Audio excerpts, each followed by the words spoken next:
Hello, 1, 2, 3, 4, 5, 6, 7, 8, 9, 10.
Finally, some good news for evacuated residents. Experts say concerns that the Oroville Dam might fail have diminished significantly.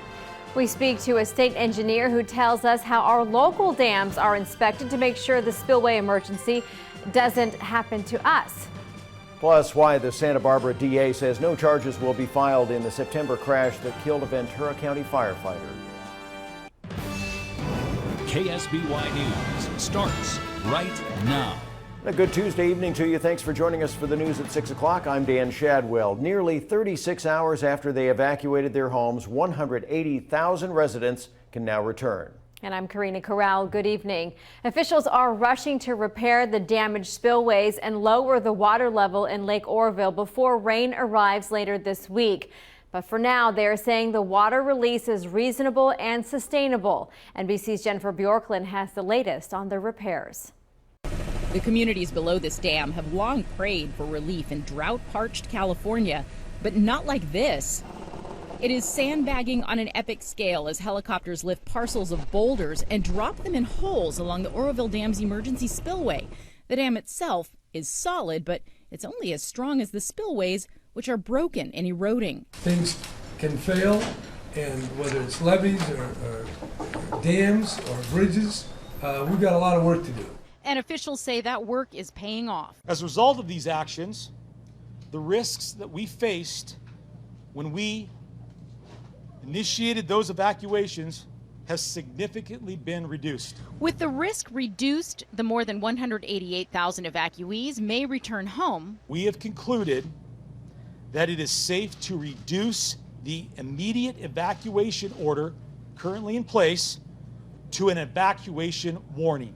Authorities say residents still need to be prepared.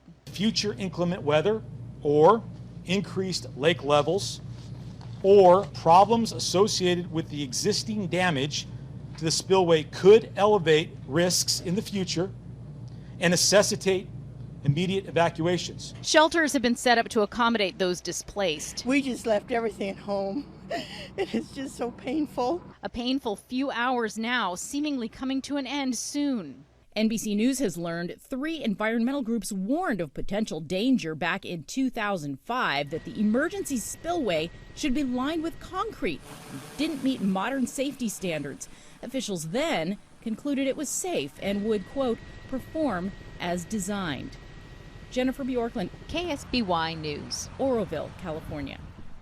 And the situation in Oroville begs the question, could it happen here? KSBY News reporter Megan Abundis is live at Lopez Lake Dam. So Megan, how often is that dam there inspected? Well, Karina, I spoke with 2 engineers today who tell me that the dam is inspected at least annually by state agencies and daily by the county. Everyone knows that California has been in a drought for more than 5 years, but what they might not realize is how our dams are inspected. We look over both dams every day, looking for seepage, displacement. At Lopez Dam, we do walk the spillway. We look for any signs of instability with the concrete. We look for offsets. We look at leakage through drains. Although engineers say it's unlikely Lopez would spill over and cause destruction, there is always a chance, and the county is prepared for it. Although both dams have what are called emergency action plans. There's a dam evacuation plan for Lopez, one for Salinas, and we practice that every year. The plan for Lopez is designed to protect the 12,000 people that live in the inundation zone should a disaster occur. If the dam were to collapse all at once with no warning, we would have about 40 minutes for that water to reach Highway 101. There could be a major impact to life and property all the way from Arroyo Grande to Pismo Beach. The dam is thoroughly inspected every year. We've never had any issues with it. We judge it safe for continued use. We identified no deficiencies. Nacimiento Dam is also letting out a small amount of water after all of the recent storms. This dam has not spilled in a number of years because of the drought, and so they are monitoring it closely, and all reports are it's doing well. Engineers also must run the dam fully opened and closed each year as a safety precaution. The next time state agencies will be out here to inspect the dam is this April. Live and local at Lopez Lake, I'm Megan Abundis, KSBY News. All right, Megan, thank you for that update. And Whale Rock Reservoir, which is owned and inspected by San Luis Obispo, is 82% full, and we're told it is not spilling as of yet. We have an update for you now. No charges will be filed in the deadly September crash that killed a Ventura County firefighter. That is according to the Santa Barbara County DA's office. Ryan Osler was a passenger in a tanker truck that was being driven by fellow firefighter Adam Price. The two were driving on Highway 246 in Lompoc on their way to fight the Canyon fire. The water tanker truck overturned and rolled in a roundabout at Purisima Road. No evidence of criminal negligence was found, though. After a week on strike, some contract workers at Vandenberg Air Force Base are back at work, according to a union representative. 12 employees in charge of planning and orchestrating missile launches were on strike last week against the company RG Next. Well, that strike delayed a missile launch at the base. The workers say they were fighting for fair conditions and pay. The union representative says the workers agreed to the company's second offer of better wages, benefits, and language improvements. Folks in Northern California and some in North County San Luis Obispo witnessed a bright light with a glowing tail streaking across the sky. Government officials say it was a Navy missile test that had been in the works for years. They say a submarine off the coast of California launched a couple of Trident II D5 missiles, one at 3:30 in the morning, the other at 6:20 in the morning. Landlords in San Luis Obispo will have the chance to sound off on a controversial program that allows city officials to go in and inspect rental houses. It's intended to keep tenants safe, but it's been met with a lot of opposition. KSBY News reporter Brooke Martell is live in San Luis Obispo. Brooke, what can you tell us? Well, Karina, Mayor Heidi Harmon tells me a majority of the feedback that she's received is from concerned tenants and landlords, some who would like to see this program repealed entirely. And that is why the council is hosting a workshop this coming Thursday here at the Vets Hall to get a solution to the problems. The program is designed to ensure rental units are safely maintained, but some say the inspections done by the city are an invasion of privacy. As of January 31st, 915 inspections have been completed. 763 needed corrections. Mayor Heidi Harmon says one of the major concerns tenants and landlords have is privacy. So there's a question about, is it appropriate to have the city be able to just eventually come in and look through your home and check it for health and safety issues? Another concern, the $380 fee for landlords. I've heard from a lot of landlords too that feel like this is an unnecessary burden on them, in addition to being an unnecessary cost, both on them and some questions about the cost that the city might be incurring for this program. Harmon says that fee pays for city staff to inspect the homes. Councilmember Carlin Christensen voted in favor of the program a couple years ago. She told KSBY, quote, "I said at the time, and I still say that if there are things that can be done to make it work better, I would love to hear it and welcome those suggestions." Councilmember Aaron Gomez campaigned on plans of replacing or repealing the program, but says input from the community is key before making any changes. I think there are legitimate concerns about the program, but I also think there are reasons that it was put into place, and those reasons have to be addressed. We can't simply just wipe it away and forget about those being issues. Mayor Harmon encourages all community members who have pros and cons for this program to come out here to the Vets Hall this Thursday at 6 o'clock for that workshop. Reporting live and local in San Luis Obispo, I am Brooke Martell, KSBY News. Brooke, thank you for that. Meantime, the Arroyo Grande City Council will consider tonight whether to investigate the mayor for misconduct. Members of the public accuse Mayor Jim Hill of violating the Brown Act by disclosing confidential information from a closed session. Hill told KSBY News the allegations are a political attack and completely unfounded. A decision on the matter could come down tonight. We'll have the latest in our newscasts at 10 and 11. Another RV park could take shape in the city of Paso Robles. The owner of Links Golf Course is proposing that project, located at the course on Jardine Road, just a mile north of Highway 46 East. The 290-space RV park would be called Cabernet Links and RV Resort and would include a swimming pool, walking trails, vineyards, and other amenities. A hearing to discuss the project is scheduled for February 28th at 6:30 in the evening at the Paso Robles City Council chambers.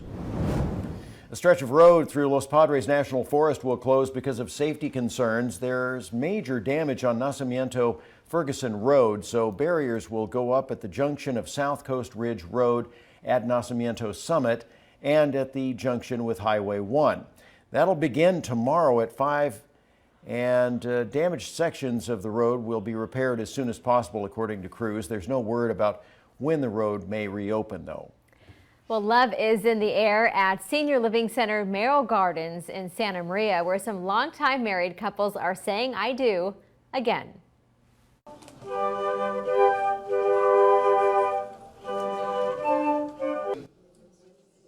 19 couples are renewing their wedding vows. 15 couples are residents there and 4 others are employees. The residents are all longtime married couples in their 80s and beyond. They say they are very excited to get dressed up and renew their love. I just think it shows that we're both together after all the years. You have ups and downs, and I think it was very nice to do that. How sweet. So there was a champagne and cake reception along with a steak dinner for all the couples. Well, Dave, beautiful day to get out and go on a date or go to dinner or pick up some flowers, I suppose. I agree. Very nice day for all of that. Wow, what a Valentine's Day. And, you know, when you look at this forecast, you see what's coming.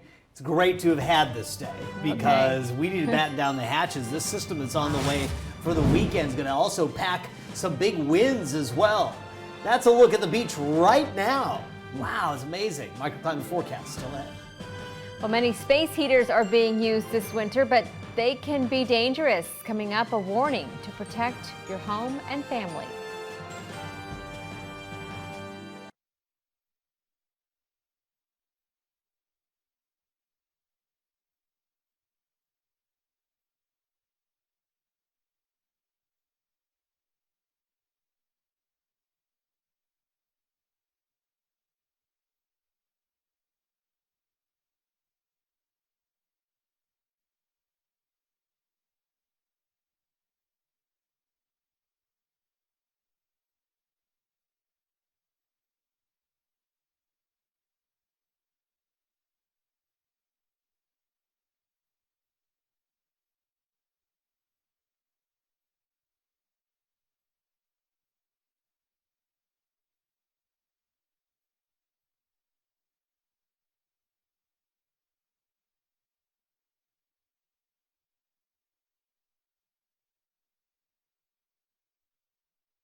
More rain-related warnings in NorCal. Residents of Tyler Island are being urged to evacuate because a levee there could fail. There are about 20 homes in that area south of Walnut Grove. Engineers called in crews to place rocks on the levee, and more crews with sandbags are on standby. Some farmers on Tyler Island have already evacuated, and authorities say flooding is not an imminent threat, but they say the residents there need to be prepared.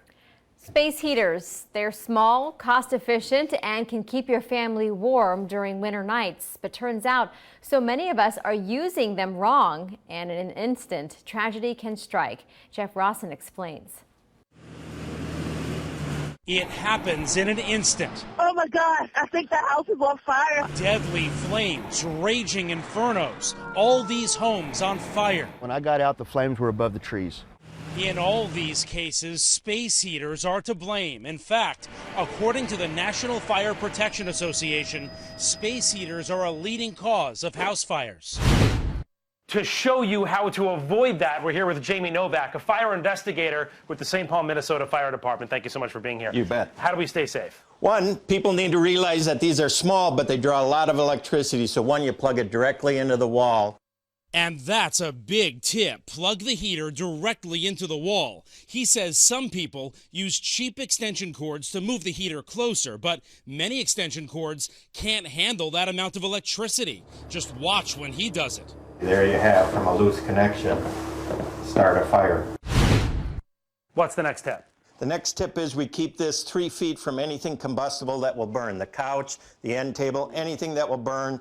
Best to do it in the center of the room. Keep the heater in the center of the room, and 3 feet is the magic number. You got it. And you were telling me, as ridiculous as it sounds, people sometimes let blankets fall right on top of the heater like this. That's correct. And this heater's hot enough that it can catch it on fire. And then next thing, the room's on fire, and then the house is on the ground. Just like that? Just like that.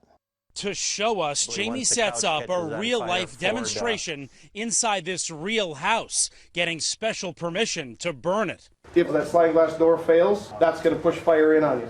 We have a team of firefighters standing by. All right, heater on, blanket on, and we'll see what happens. Remember, this happens in homes all the time, in just several minutes. There we go, we have ignition. And you see how fast these fires can spread because the blanket's on fire, but look at this. A piece of the blanket fell off, and now it's burning the rug, too. Flames race up the blanket. And just like that, boom, look at that. It spread to the couch. It's already hard to breathe in here. It is kicking off some serious black smoke. Now that it's caught the polyurethane couch on fire, you won't be able to stay in here another 2 minutes. Suddenly, an inferno in our living room. Just like that, it like flashed over. Let's get out of here.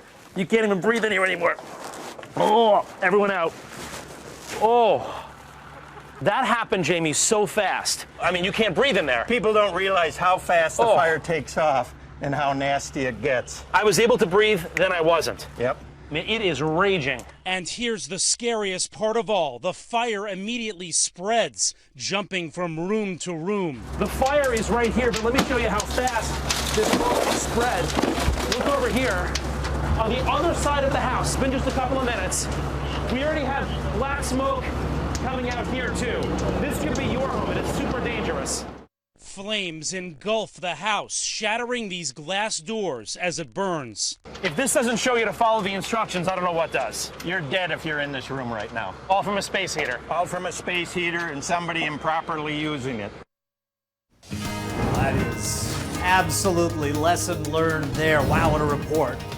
How about this out at the coast? Beautiful day earlier today on our webcams at KSBY.com, powered by Surfline. This is going to be interesting to watch this develop as we take a look, not so much tomorrow. Tomorrow, another really nice day, but as we get into Thursday and Friday and earlier Saturday, bit of a break on Sunday, but rain returning on Monday and Tuesday. This forecast gets busy again.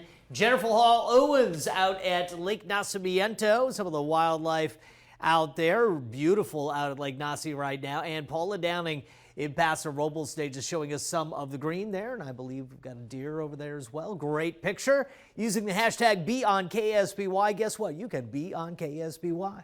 Right now in San Luis Obispo, 59, 60 Paso, 65 Lompoc, 58 Santa Barbara, and 55 in Santa Maria. The winds right now about 10 to 15 in Santa Maria and San Luis. Elsewhere, they're under 10 miles per hour. Microclimate forecast tomorrow. If you still want to get out, still want to enjoy a really quality day, tomorrow's a great one with daytime highs back up into the lower 70s in San Luis Obispo and right around 70 in Santa Maria as well after a really nice run up. It's going to be really nice outside by the time we get to 9 and 10 o'clock in the morning. So it's not really going to feel like a winter day or the kind of day that precedes a storm. But take a look at Paso Robles, back up to 70 degrees again after overnight lows in the 30s and 40s. So here we go, starting to see a little bit of high cloud cover creeping in here. So when you have that viewpoint is locked in on the Central Coast, what you're missing out on is what's just off to the west. We have that huge run-up of moisture in here, the Pineapple Express, the jet stream energy in here, big, broad trough, cold air, and multiple areas of low pressure ready to move in and create all of this rain that's in my forecast. So what is tomorrow like? Sunny to start, high clouds starting to filter the sunshine, marine layer starts coming back in on Thursday morning, but the rain arrives later Thursday morning into the afternoon. But by Thursday evening, you might be going, okay, so it was a splash and dash. Where's this big storm? The low pressure starts to spin up and draws up all of this moisture on Friday. Then the winds accompany this kind of rainfall, and then it really gets to have an impact. So let's take a look at the high resolution model, which only takes us through Friday afternoon. And you're looking at ½ inch to 1.5 inches, maybe 2 in some spots. But again, that is not the entirety of the storm. It's just the best resolution on modeling. We'll go through the extended modeling coming up. But look at the winds. Look at winds 20 to 40 miles per hour on Friday afternoon. So that's going to have an impact. Now we get out to this mid-range model. You can see that front coming in here. Now watch how that works. Low pressure catches up to it, spins up, tightens up, and it rains into Saturday morning. Breaking off Saturday night, gap on Sunday, but watch what happens out here as we get into Monday and Tuesday. We start to pull more and more systems into the Central Coast, keeping the rain coming. So if we really get soaked on Saturday, it's going to be a problem because there's a successive system right behind that. So as we go all of these systems together through the end of next week, you're looking at 2 to as much as 5 inches of rain possible. So here we go for Wednesday. You're looking at low 70s for daytime highs, filtered sunshine in the afternoon, overnight lows tonight, very mild in the mid 40s. Tomorrow's winds will not be that strong. So tomorrow, really quality day. But again, we'll be watching that satellite and that storm beginning to develop. But it's been pretty consistent here with both rain and wind on Friday into early Saturday morning. And I really think the worst of it is going to be on Friday afternoon, which of course, a lot of people get done with work and they want to start traveling north and south. This is the kind of a big system that's going to affect a lot of people, especially Southern California too. All right. Thanks for the heads up. You're welcome. And Jessica Bowe is here to tell us now what's ahead in sports. Hi guys. Hi. Coming up, Cal Poly's head baseball coach has made national headlines, and high school CIF playoffs are in full play. Plus, could a Floyd Mayweather-Conor McGregor fight be a real deal? That's ahead, but first, let's check out tonight's KSBY Sports Quiz. What is Floyd Mayweather's boxing record, and how much has he made in his career earnings? That's a lot. That's a good one. Yeah. 2 questions. Top of your head, what do you think, Dave? He's probably lost a couple of times and made a ton of money. But the specifics I don't know, so I'm very curious. All right. I'm on board with him. Sounds good. We'll have more on that when we come back. Stay with us.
Poly baseball received a huge honor today. The Mustangs head coach Larry Lee was selected to serve as an assistant coach for USA Baseball's 2017 Collegiate National Team. This is the first time a Cal Poly coach has been part of a U.S. national team. And Coach Lee is entering his 15th season and has led Poly to 8 30 victory seasons, 12 top 4 Big West finishes, and 11 winning seasons in 14 years. He's also coached 2 former Mustangs who made the national team, Mark Mathias and Matt Imhoff. Both of those guys ended up getting drafted by the major leagues. And not only that, a total of 63 Cal Poly players coached by Lee have signed professional baseball contracts. Again, it's just an opportunity. You know, you're always honored to represent your country, and it'll be a good situation. We get to work with some of the best players in college baseball and get to play series against Japan, Cuba. Coaching on the national team should not interfere with Cal Poly's baseball program since Coach Lee is asked to report in June, and Poly baseball will be done by then. And we got a couple of water polo CIF games kicking off today. Santa Ynez is hosting La Puente in round 1 of Division 7, and Napomo is on the road to take on Los Amigos. As for soccer, wildcard matches are today. Dos Pueblos is at Atascadero. Kickoff was at 4 o'clock, and Westridge is visiting Napomo. That was also a 4 o'clock kickoff time. I'll have final scores tonight on KSBY Sports at 11. And former Knicks star Charles Oakley is now allowed to return to Madison Square Garden. His lifetime ban was lifted today, just 4 days later, but Oakley says he wants an apology from MSG's chairman James Dolan and the Knicks owner. Oakley was arrested last week after getting into a little run-in with security personnel. And a super fight between Conor McGregor and Floyd Mayweather is getting closer to being a real deal. According to an ESPN report, Mayweather said that a deal is very close to being done. However, after the rumors started to go around, he recanted this afternoon by posting on his Instagram that he's happily retired. Last month, UFC President Dana White offered both fighters $25 million each to match up. That's after both McGregor and Mayweather said they would do it only for $100 million. Which brings us to our KSBY Sports Quiz question. What is Floyd Mayweather's career boxing record and how much money has he earned from those fights? Well, he's undefeated at 49-0 and he's earned $700 million. Whoa. That's according to Forbes. And if you break it down over that 49 fights, it's about $15 million a fight. Wow. Yeah. So this would be a significant increase going to $25 million, but not the $100 million he wants. Right. So it'd be straight boxing. It's just boxing with McGregor. Because in December, McGregor applied for a boxing license. So. All right. Keep us updated. People would watch. Oh, yeah, definitely. All right. Thanks, Jessica. Well, still ahead in our next half hour, National Security Advisor Mike Flynn's resignation last night has both parties now calling for an investigation. We'll tell you what Congressman Salud Carbajal is doing to get some questions answered. Plus, Harrison Ford narrowly misses another aircraft while trying to land his plane in Orange County.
In news around the country tonight, the Trump White House is dealing with its first major shakeup. National Security Advisor Mike Flynn is out. He resigned late last night after the White House says he misled the vice president about a controversial phone call with Russia's ambassador. Tracy Potts has more. President Trump ignoring questions today as his spokesman explains what led to the resignation of National Security Advisor Mike Flynn. We got to a point not based on a legal issue, but based on a trust issue, where the level of trust between the president and General Flynn had eroded to the point where he felt he had to make a change. White House lawyers found Flynn did nothing illegal, but the president asked him to resign after it went public that Flynn misled the vice president and others about discussing sanctions with Russia's ambassador. Flynn admits he inadvertently briefed with incomplete information. You cannot have a national security advisor misleading the vice president and others. Former acting Attorney General Sally Yates first alerted the White House 3 weeks ago, warning that Flynn was vulnerable to blackmail. Yates was fired a week later, so why did it take weeks to deal with Flynn? This idea of why did it take so long, I think the first question should be, where was the Department of Justice in this?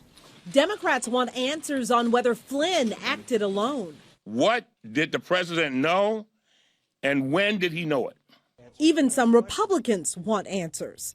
The whole involvement, the whole scenario, the whole thing as it transpired. I'd like to know, did he just do this as a rogue General Flynn, or did it come from somebody else in the White House?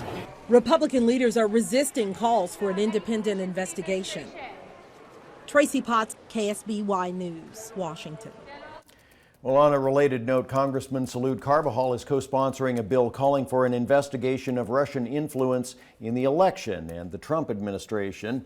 Carbajal says there are lots of unanswered questions. That is, he says, quote, Americans deserve concrete answers regarding the president and his advisors' relationships with Russian officials to ascertain the risk to our national security. For a full look at Carvajal's statement, just head to KSBY.com. News of Flynn's resignation has ricocheted around the world, notably to Moscow. The Kremlin spokesman said Flynn's departure is a, quote, internal matter that's none of Russia's business, while several Russian lawmakers faulted what they describe as an atmosphere of anti-Russian paranoia in Washington and among the media. Another senator said, quote, that while Flynn is leaving, the Russian problem remains in the White House. President Trump and his new Education Secretary Betsy DeVos held a, quote, listening session with parents and teachers. The president stated his goal is to have great and safe schools. He also congratulated DeVos for winning what he called an unfair trial. I want to congratulate you on having gone through a very tough trial and a very unfair trial, and you won. During her confirmation hearing, Democrats were highly critical of DeVos's record as a promoter of charter and private schools. Mrs. DeVos told the group she's eager to hear from them and is honored to serve America's students. Covering the country now, actor Harrison Ford is safe tonight. A day after a dangerously close call at the John Wayne Airport in Orange County, Ford was coming in for a landing when airport authorities say he touched down in the wrong spot.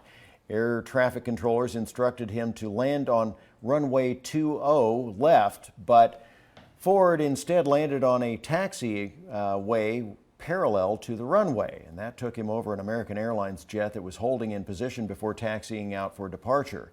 Ford is an experienced pilot and collector of vintage planes. A longtime Michigan State University gymnastics coach has been suspended amid allegations that she did not do enough to protect athletes from the team doctor, Larry Nassar, who's at the center of a sex abuse case. A lawyer representing one of the former gymnasts says head coach Kathy Klages defended Nassar and discouraged the girl from reporting the abuse more than 20 years ago. She also added that reporting anything could bring her serious consequences, so the girl continued seeing Nassar for treatment. She was told, you must be misunderstanding his treatment. The coach intimidated her, cross-examined her, essentially intimidated her out of filing.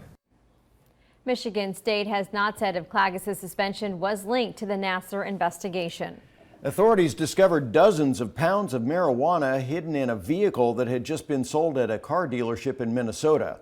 After police were tipped off, they went to the dealership to investigate and called the 87-year-old man who had bought the car, asking him to bring it back. They searched the car and found 50 pounds of marijuana in the trunk. The 2017 Ford Fusion was made and shipped from Mexico. Authorities say something must have gone wrong during the operation because they don't believe the dealership or buyer was aware of the situation. The person who was whose job it was to find those drugs and then get them out for the distribution, for whatever reason that didn't take place. Well, that marijuana has a street value of about $250,000. Well, Valentine's Day was celebrated all over the world today. Coming up, how couples celebrated in the city of love. Plus, in Chicago, singles did some speed dating with an unconventional twist.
In celebration of Valentine's Day, people all over the world are sending and receiving flowers.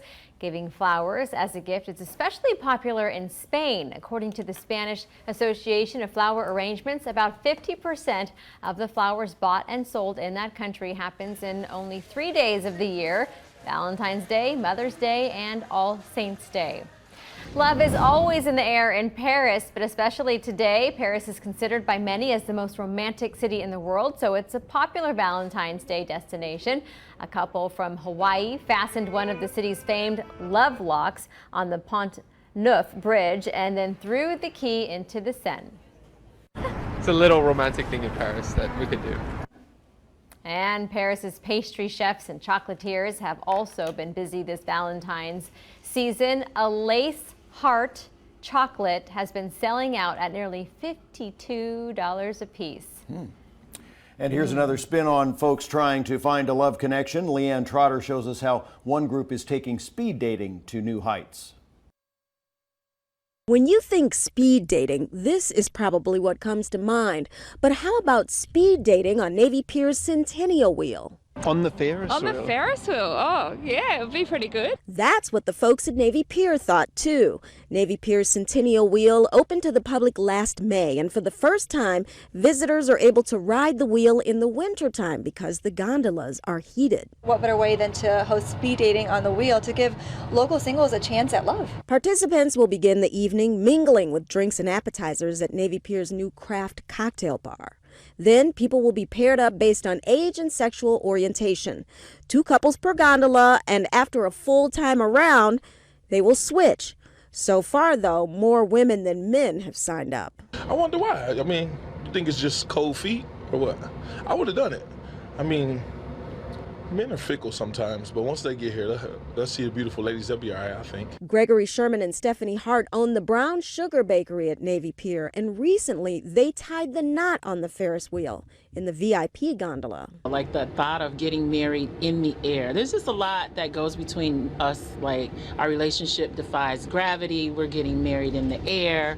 It's just a lot of good things. And since the Centennial Wheel opened, there have been more than 50 proposals. Maybe somebody in the speed dating will be as lucky as you. I hope so. I hope they find some love, especially coming out to Valentine's Day. I don't know so much about speed dating, because doesn't that kind of go slowly, doesn't it? Yeah. Right? Well, and if it's not working out, you're kind of trapped in there for a while. Yeah. And they're showing up early, and then they're having drinks, and then they're hanging out, and then they go on the thing. And then what? The thing with the stuff. You don't know what happens after that. This is a family Right. show. Exactly. Why do you always drag us down into the mire? Okay, take a look at this. Cayucas, surfline.com webcams look beautiful today. Tomorrow looks fabulous as well, but still a big storm in the offing. Talk about the details on that still ahead.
The San Luis Obispo Police Department wants to form a stronger relationship with the community through its PEACE programs. PEACE stands for Police Education and Community Engagement. The program began in January with a series of 2-hour meetings covering protocols for police use of force, body cameras, and policies on sensitive issues.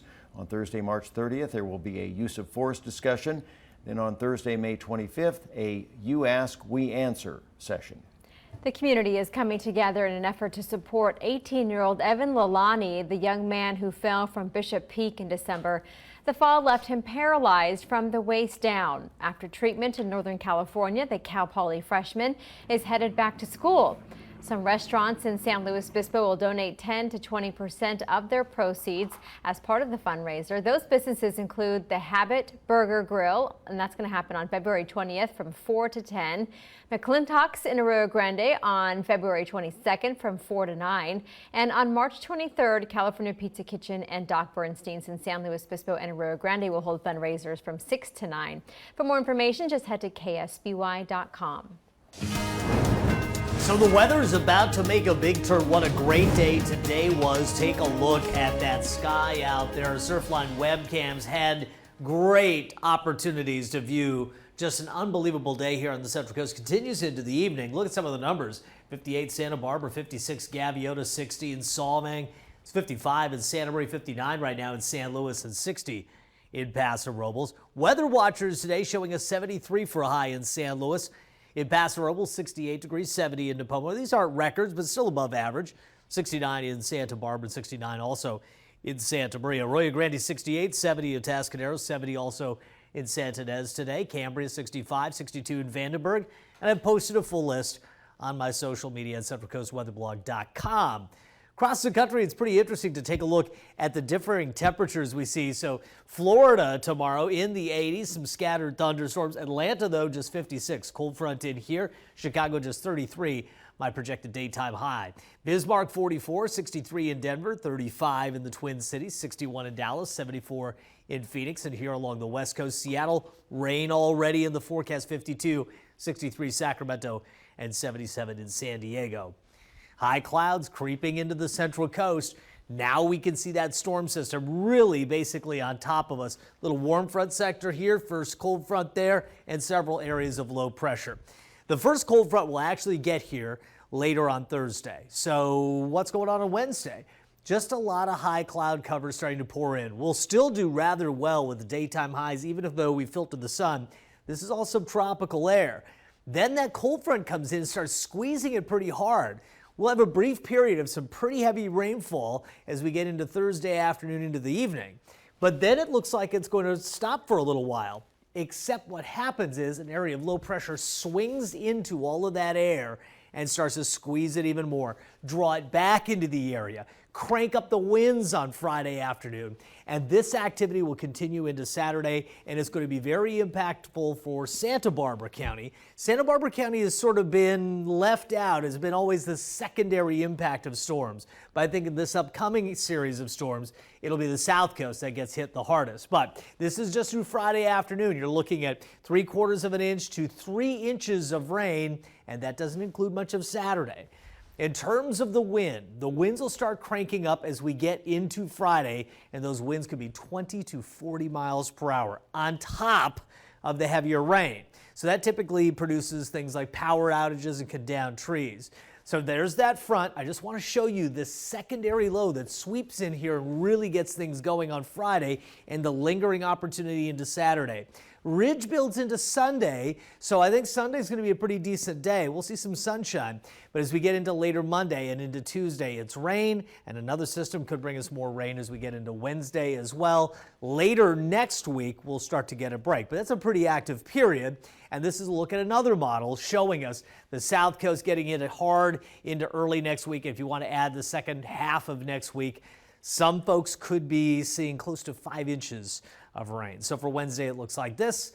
A lot of daytime highs right around 70 degrees, even though we're going to filter that sunshine. Wind's not a big factor. Interior temperatures right around 70. The coast right around 70. Upper 60s along the north coast. Extended forecast here, that Thursday through Saturday time frame, especially interesting. A Sunday break, and then Monday into Tuesday rain. We're back after this.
So, rhetorical question, at least for us.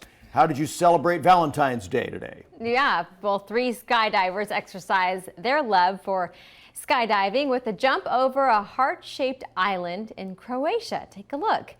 The trio traveled to the heart of Croatia so they could take to the air above what's known as the Island of Love because of its heart shape. And because of the fast-changing winter weather, they had just a small window of time to do that jump. It is a heart. That's pretty cool. The island's owner often gets bombarded with requests for people to marry on this island, especially on Valentine's Day. Red Bull alert. Yeah, I was wondering if you caught that logo there, Dave. Yeah. But it's a heart-shaped island. It is not an anatomically heart-shaped island. It is the romantically heart-shaped island. And if you look in the middle, it looks like there's a road or maybe a crack in it. Yeah. I don't know. Well, and you know those guys are wide awake because of their sponsor. You can see where I'm at this Valentine's Before Day. we go, I do want to say happy anniversary to my husband. 8 years today. So happy anniversary. Congratulations. And happy Valentine's Day. Yes. Good night.